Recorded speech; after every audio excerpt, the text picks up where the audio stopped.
오늘부터 몇 주간 감정의 장벽과 관련된 주제들을 좀 다루고자 합니다. 그래서 오늘은 첫 번째로 감정의 장벽 가운데 시샘이라는 주제를 함께 좀 나눠보고자 합니다. 세익스피어의 희곡 가운데 오델로라는 제목의 작품이 있습니다. 이 희곡은 4명의 등장인물들이 이야기를 이끌어 갑니다. 먼저 데스데모나라는 여인이 있습니다. 이 여인은 베니스의 돈 많은 원로원 의원의 딸입니다. 아주 예쁘고 얌전한 여인입니다. 요즘 말로 하면은 엄친딸입니다. 엄청난 재산을 물려받을 예정입니다. 그래서 구혼자가 많고 줄이 서 있습니다. 그런데 이 여인은 그 많은 남자들을 뿌리치고 피부색이 다른 한 남자를 사랑합니다. 그리고 그 남자와 결혼을 합니다. 그 남자가 이 무어인인 이 오델로 장군입니다. 이 무어인이라는 것은 모로코, 지금의 모로코 지역에 있는 사람들을 말합니다. 다시 말하면 아랍계 흑인을 이야기합니다. 이 데스데모나의 남편이 바로 이 오델로입니다. 또 세 번째 인물은 카시오라는 사람입니다. 이 오델로의 신임을 받는 군인입니다. 여성들에게 인기 있는 젊고 잘생긴 군인입니다. 사람들이 부러워할 정도로 멋진 남자입니다. 특히 이 오델로와 이 데스데모나가 연애할 때에 중간에서 중매인 역할을 해준 사람입니다.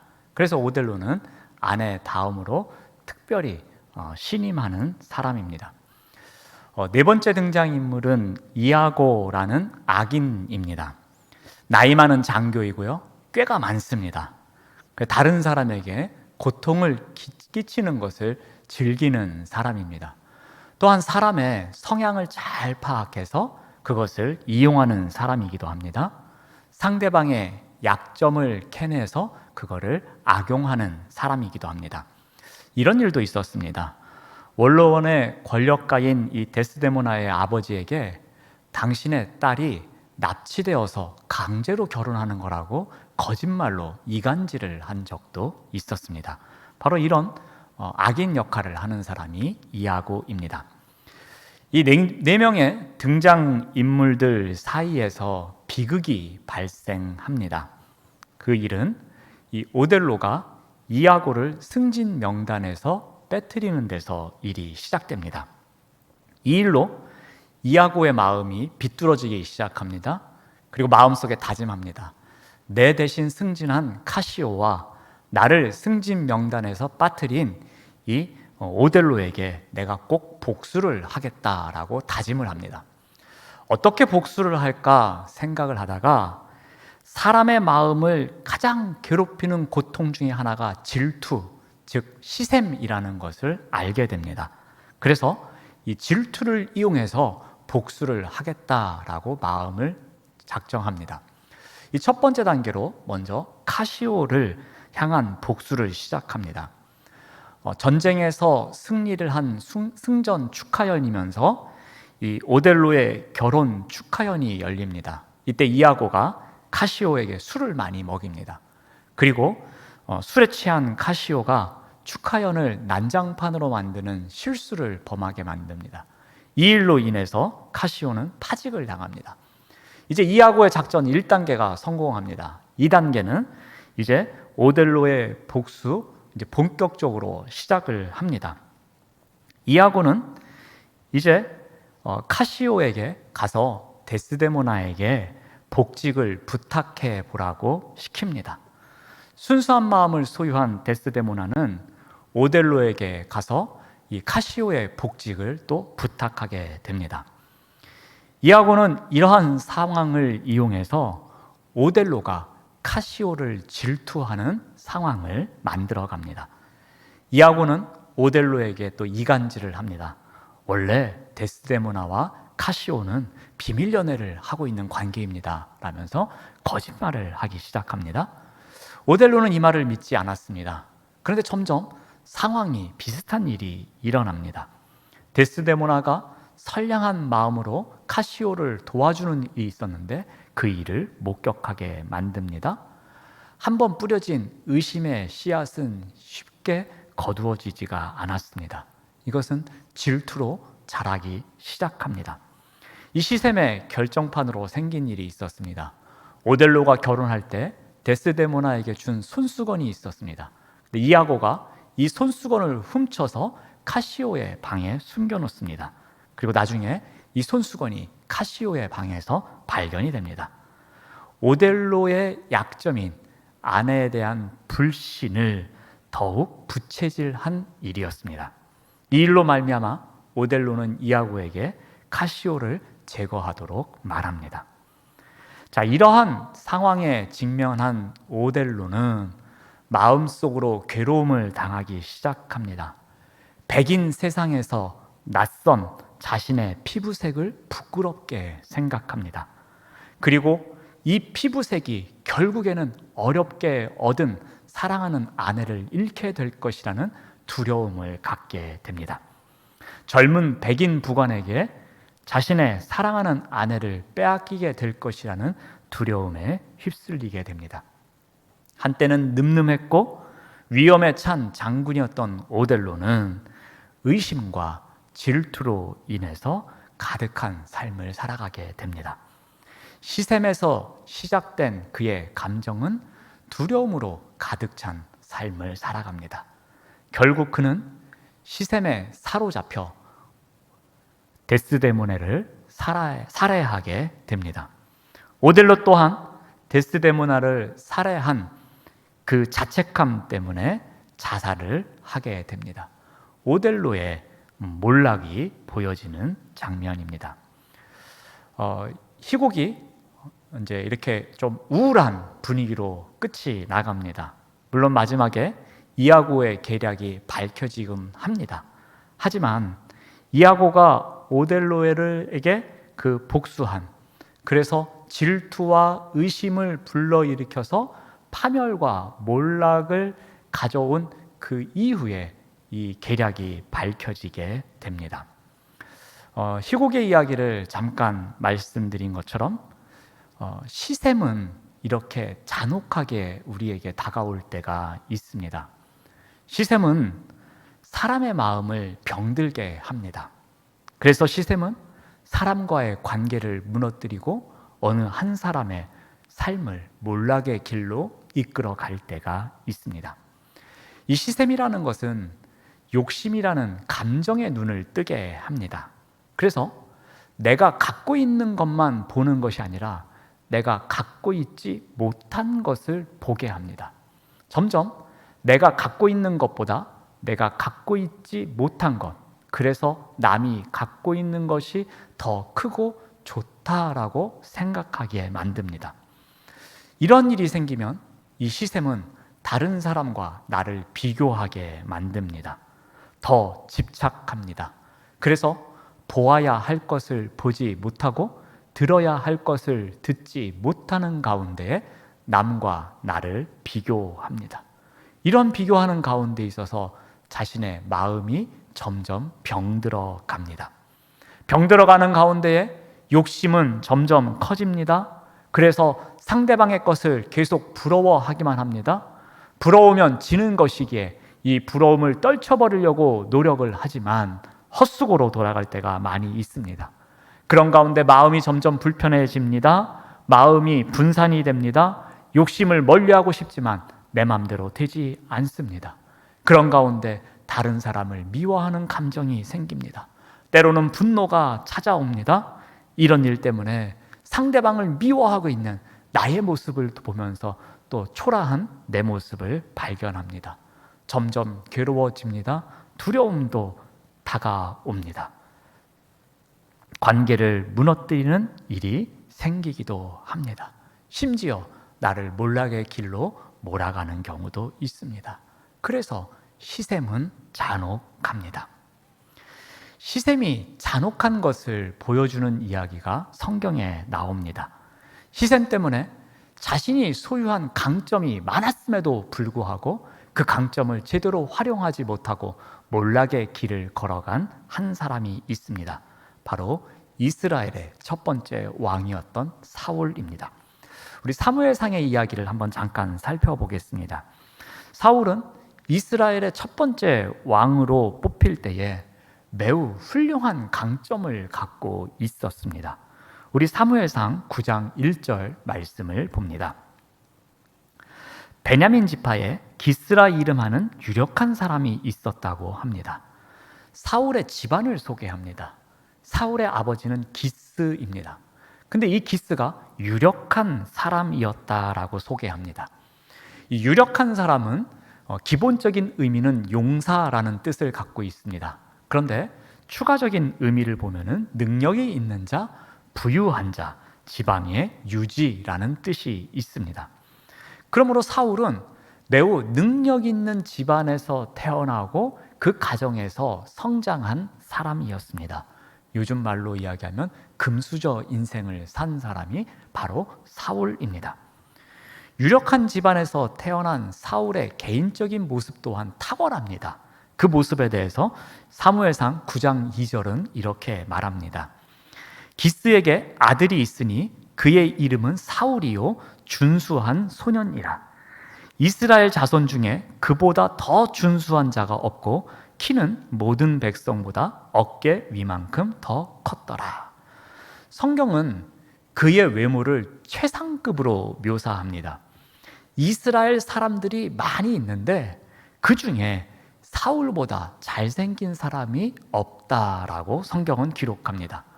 여기서 나오는 이 준수하다라는 단어는 외모만 탁월할 뿐이 아니라 자신을 드러내지 않는 겸손한 성품까지도 포함하고 있는 의미입니다.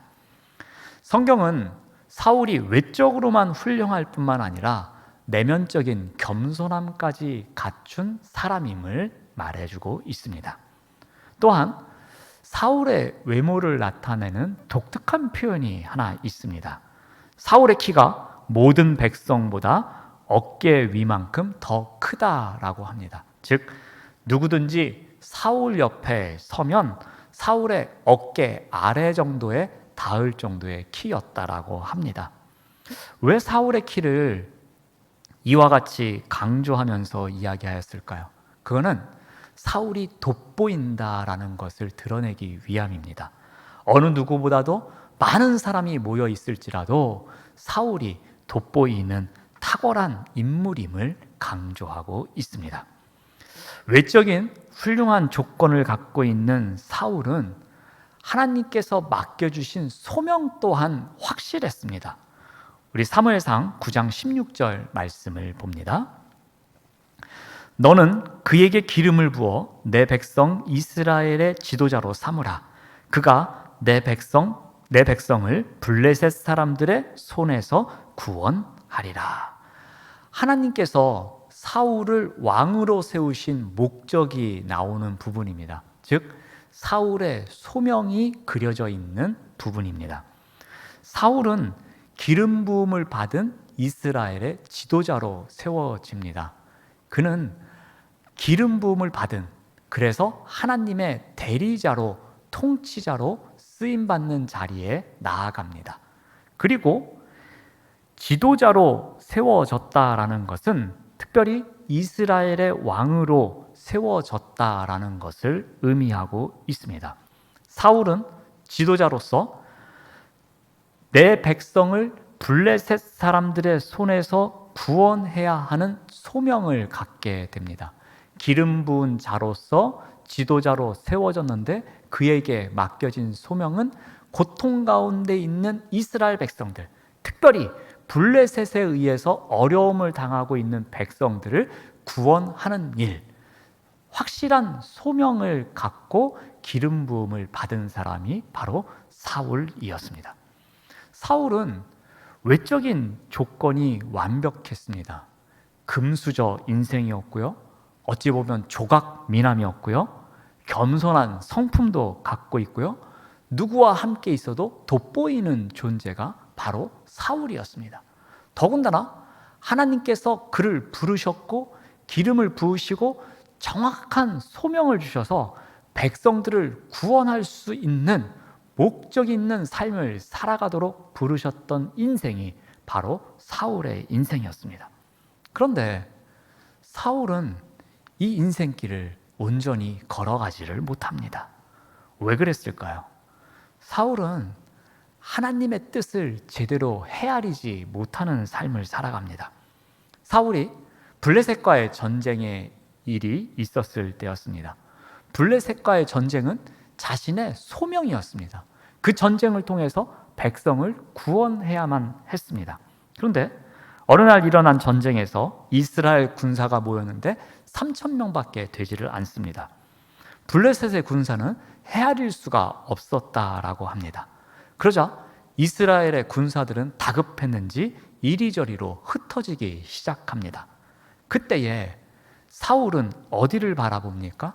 사울의 시선은 하나님을 바라보아야만 했습니다.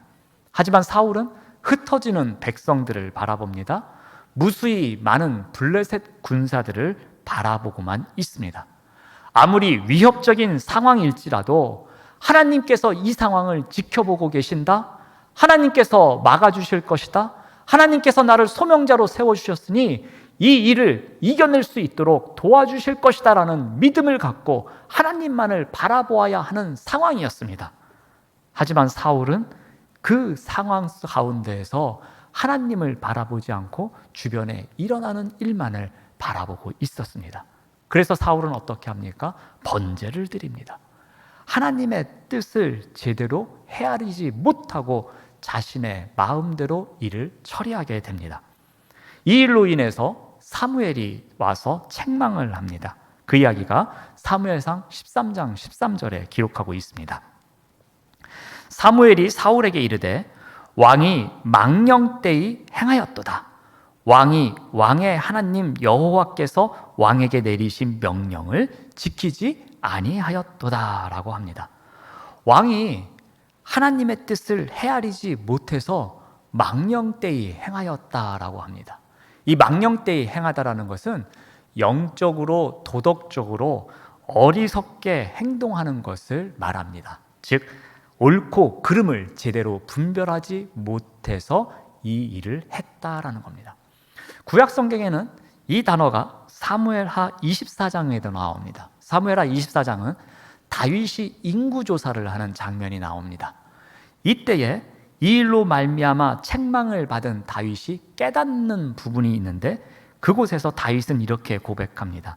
내가 심히 미련하게 행하였나이다 합니다. 여기서 말하는 미련하게 행하다라는 것과 망령되이 행하다가 똑같은 단어를 다른 표현으로 번역한 것입니다.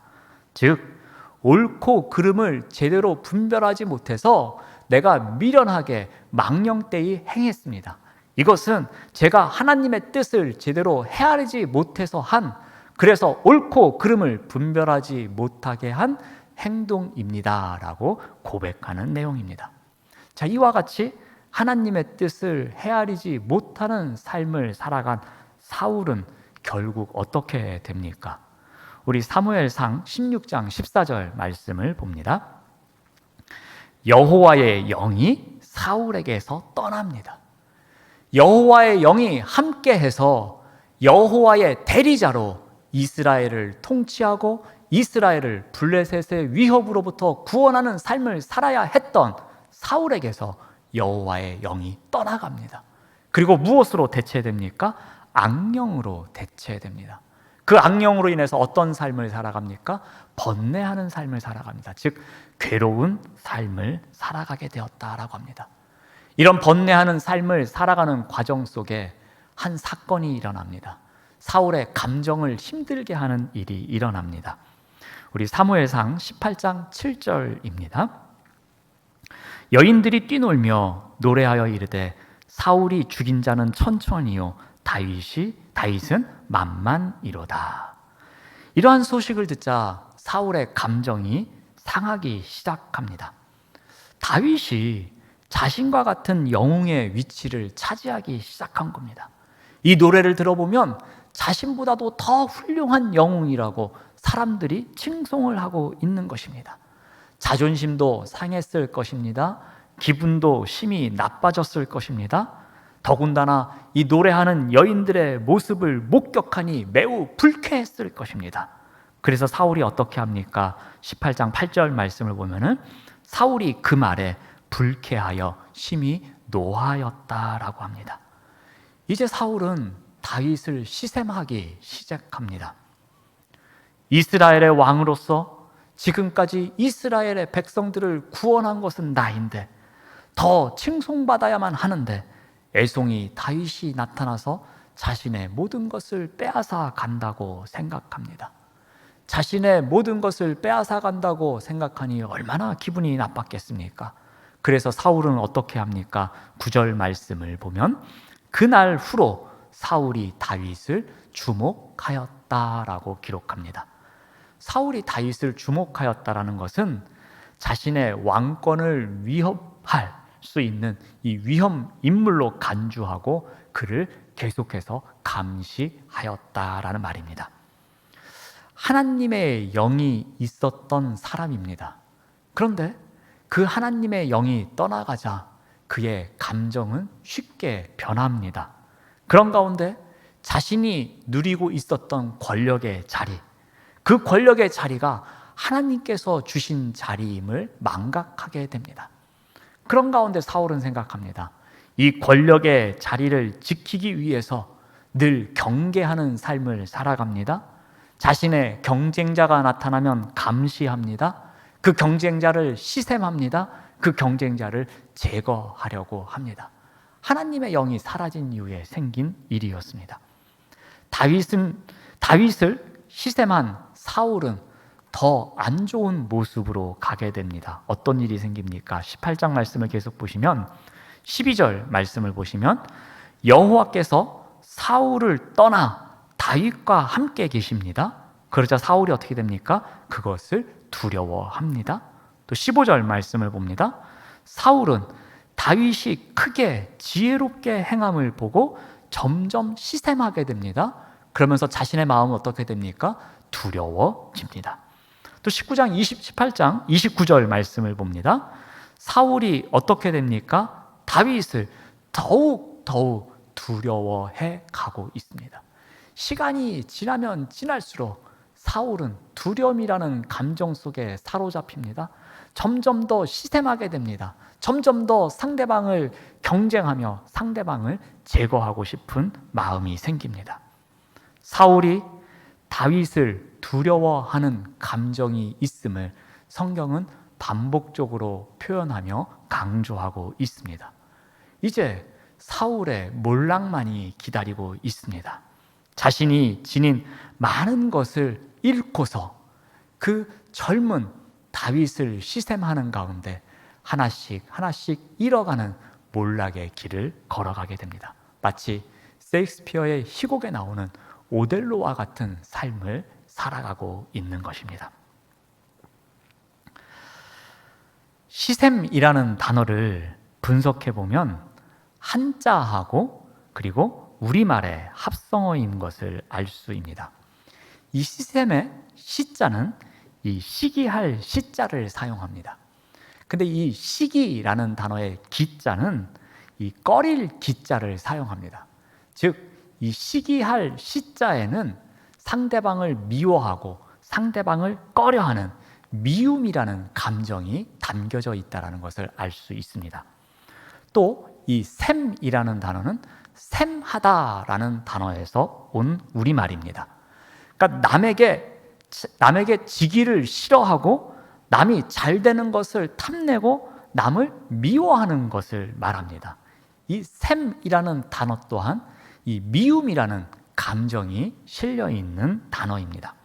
그런데 이 시샘이라는 단어는 샘하다라는 동사를 시기할 시자가 형용하면서 꾸며주면서 강조하는 구조로 되어 있습니다. 즉 미움이라는 감정을 보다 분명히 하기 위해서 이 꺼리다라는 의미가 담겨져 있는 시기할 시자를 접두어처럼 활용하고 있는 것입니다.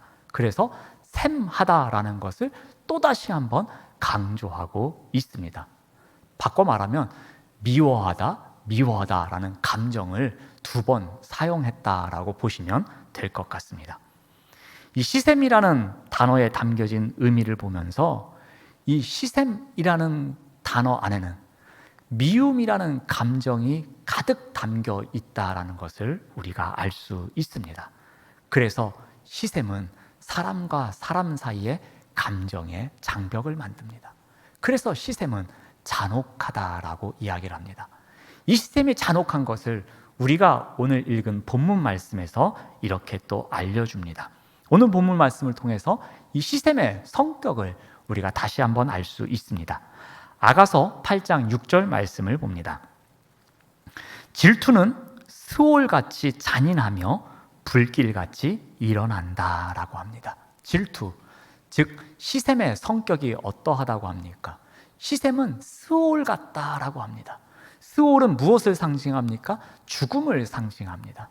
죽음은 단절을 상징합니다. 즉 장벽을 의미합니다. 시샘은 사람과 사람 사이에 스올과 같은 장벽을 놓는다라고 가르쳐 줍니다.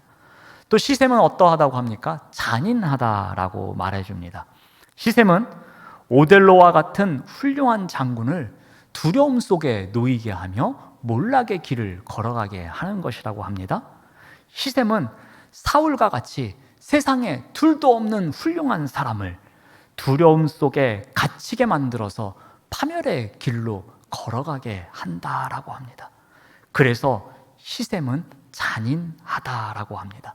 몰락과 파멸을 가져오는 것이기에 시샘은 때로는 우리에게 잔혹하게 다가오는 것이라고 말을 합니다. 또 시샘은 불길과 같다라고 합니다. 불길은 무엇입니까?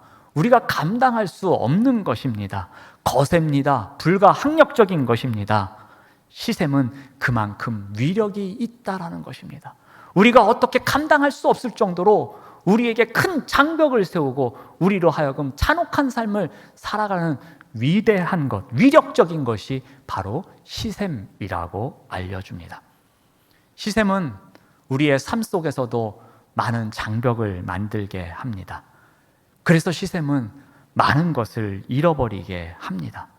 마치 오델로처럼, 그리고 사울처럼 인간관계에 금이 가게 하고요, 그리고 사람을 잃게 하고요, 나의 밑바닥의 본성을 바라보게 하는 가운데서 좌절감과 두려움을 만끽할 때도 있고요, 공동체를 뒤흔들거나 무너뜨릴 때도 있고요, 사람의 몰락을 가져오게 할 때도 있습니다.